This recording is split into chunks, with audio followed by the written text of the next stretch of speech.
Okay. Hello, welcome. What day is it? I don't know. I think today's Saturday. Yes, and so we're here on YouTube and on the Instagram Live. Today I wanted to talk about what to do when you don't get the part. Oh my gosh, I didn't get the part. It's the worst day ever. That stinks not getting the part.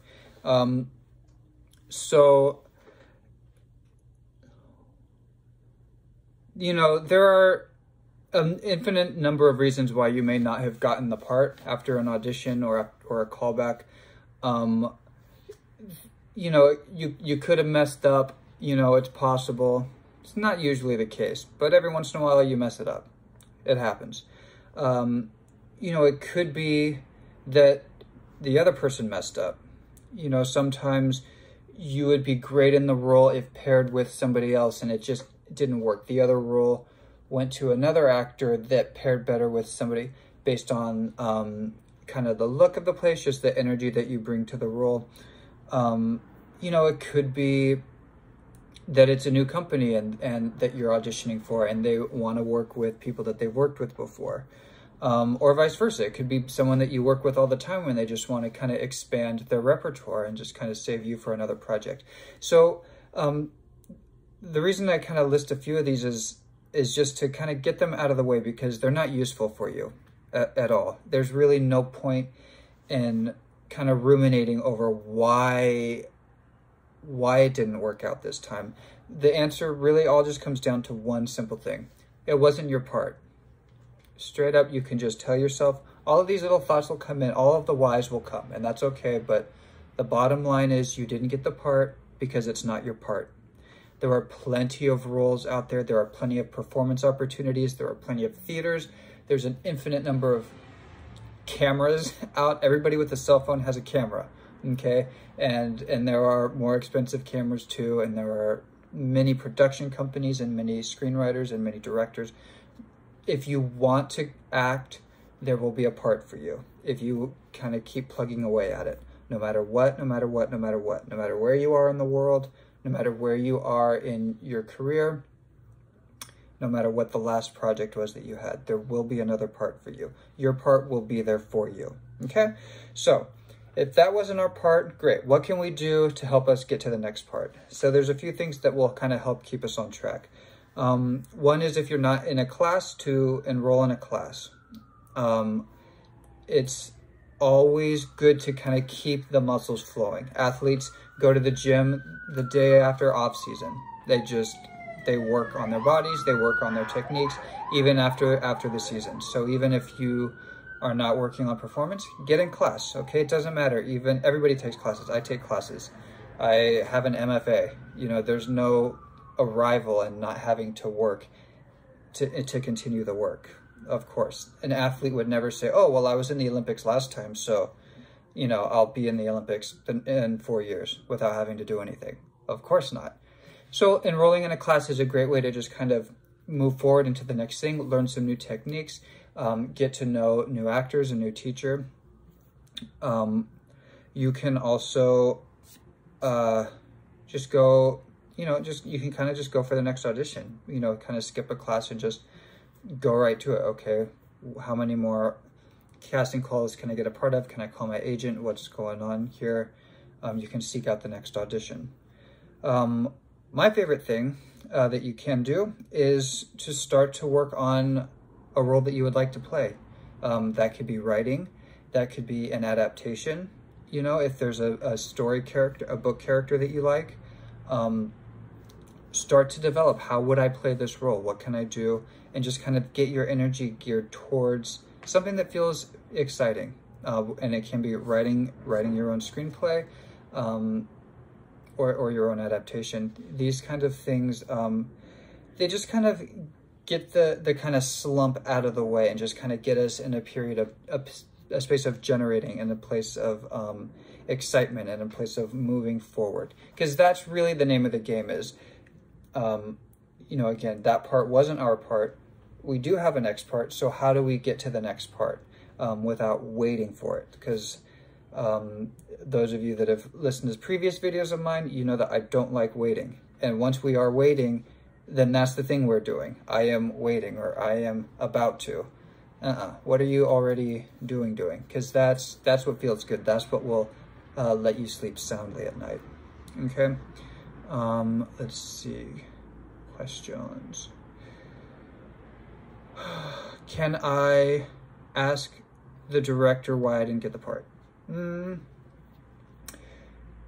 You can do that. I don't recommend doing that. I don't think it's necessary.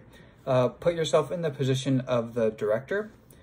You know, if you were directing a show and you just got to see a bunch of talented actors and you only had, 4 roles, let's say, you know, and you cast them and it was very difficult, and you're now excited to get started on the rehearsal process, would you want to be interrupted or sidetracked with an email or with a conversation from somebody who tried out saying, why didn't I get the part? It just feels kind of sticky, and I feel guilty about hurting feelings. I don't know, maybe you would feel differently if you were in that director's seat. But, you know, as the actor, I think it's better, let that process be a peaceful process, because who knows, maybe it was down to you and one other person, and it just, you know, and like a coin toss, it went to them. They will remember you and they will want to work with you on the next project. You can very easily ruin that by saying, oh, why didn't I get the part? Then they're going to say, oh, well, now I don't want to call this person because anytime I don't end up using them, I'm going to have this kind of conversation.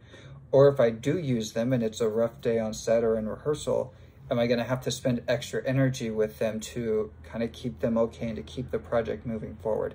These are the things that a director thinks about. So the more easy you can make the director's job, the more likely you are going to be called back again and again and again by them, even if you're not used every time.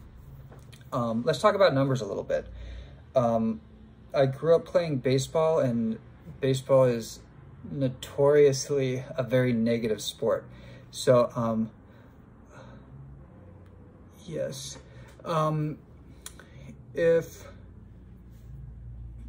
Sorry, I lost my track reading. Okay, so baseball is a negative sport. If you're a basketball player, let's take free throws, for example.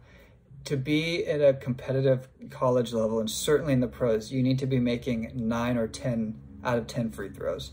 If you are missing 2 free throws out of 10, you're maybe third string, and you're probably not on the team at that competitive level.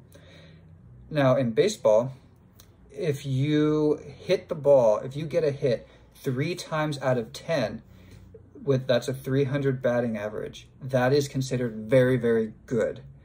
So, you know, so for basketball, you know, 8 out of 10 is iffy. That's basketball. Baseball, 3 out of 10 is very good. So what is it for actors? How do you know if you're doing well or not? One thing that you can do is you can go on to IMDb, and I don't think you need IMDb Pro to do this. I think you can do this just on IMDb. So you go to imdb.com, you choose any, you know, any film that you like, any TV show that you like, and kind of go down the cast and click on people in the cast. You can click on the star, but I would kind of keep scrolling. Who are some of the supporting roles? Some of the people that maybe you wouldn't see on a red carpet? You know, keep scrolling down and click on them and see how many projects they do in a year. You know, and kind of do that for a few different actors, just to kind of get a sense of, oh, what is the average? How many projects can someone work on in a year? You know, I'll let you do that for yourself, but what you will find is that acting is just a part of your life. It is not your entire life, you know, so it will serve you to kind of have a well-rounded that will serve your artistry as well. By having a well-rounded life, having other interests, other things that you're working on, those will kind of keep you sane in the downtimes, but also the experiences that you'll get and the people you'll meet and the interactions you will have will literally directly fuel your inspiration and your creativity when you are in an audition or in a rehearsal. Okay, so yeah, so check those numbers, see, and just kind of get a sense. Yes.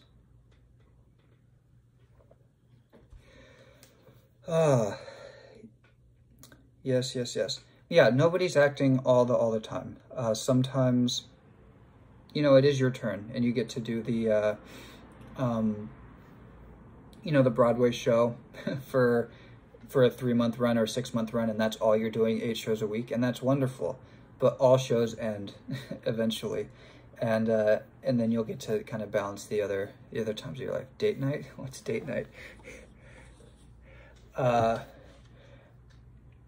Cool. I think that's all I wanted to say about it. I didn't want to get this to get too long. I think we're at almost 10 minutes. So, so when you don't get the part, bottom line is it wasn't your part. Don't worry about it. There are things you could do to move forward. Don't ask the director why you didn't get the part. Let them have their creative process, and don't spend your time dwelling on the conditional, on the what if, or on the why not. Just go for the what is. There is another part for you. Your part is your part. You don't have to compete for your part. You have to be ready for it when the opportunity arrives. So you're not competing with others. You're maintaining, it's about maintenance so that you can give the best performance when your performance opportunity arrives, okay? So take classes, even if you're an expert, keep those muscles in check. Write your own work. You know, keep in contact with your collaborators. That's what it's ultimately about. The ideal thing is to get to a place where you don't have to audition, and you can do that very easily, you know, by working with people, by being wonderful to work with, creative, collaborative, encouraging, you know, help when a screenwriter has a new draft, you know, offer to read it, be a part of the first reading while they're working on their drafts. By kind of casting out all of these nets, people will remember, oh yeah, like they're an awesome person. They're so great just to have around, and they're talented. Let's see about them for this project. Let's see about them for this project. And you'll meet, of your collaborators, you'll meet their collaborators. And then eventually you'll get in a place where you won't have to audition for strangers, and you'll just have parts offered to you. And that's a pretty sweet place to be. So that's it for today. Thank you all for tuning in. Please like, subscribe, and share this if you found it useful. And I will see you all later.